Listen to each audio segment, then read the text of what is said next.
Good morning, everybody. How are you today? Our lesson today is about Daffodils, which is a poem written by William Wordsworth. The poem is a romantic poem. Let's have our first stanza.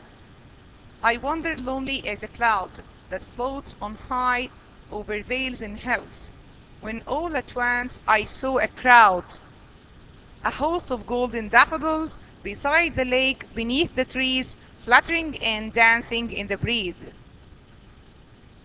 Let's go to our paraphrase. Here's a brief summary of daffodils. Once the poet was wandering pointlessly beside the lake, he was all alone to wander freely, akin to a patch of clouds floating on the sky over the valleys and the hill.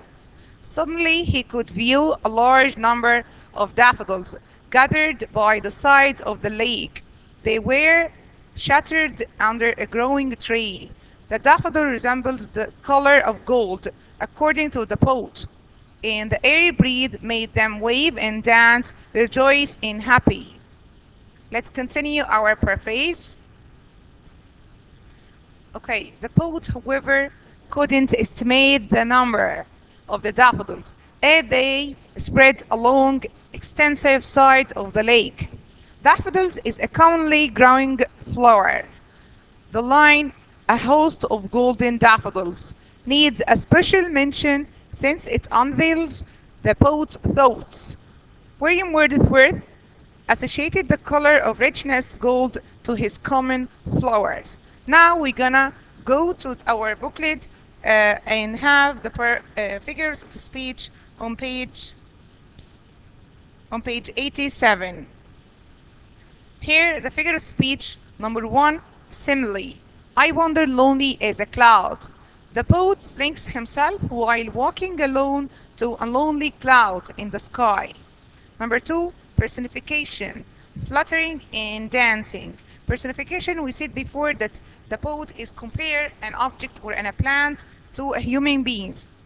Now the poet gives the daffodils the image of people who move and dance. Okay, here we have sound devices which make music to the poem. Number one, the contrast. Contrast between lonely and crowd, over and beneath, vales and hills. Number two, alliteration. Alliteration is the repetition of the same letter. Number one, high and hills. The sound H is repeated. Number two, beside and beneath. The sound B is repeated to give music to appeal our sense of hearing. Now we're gonna go to the second stanza of the poem. And now we have the second stanza of the same poem.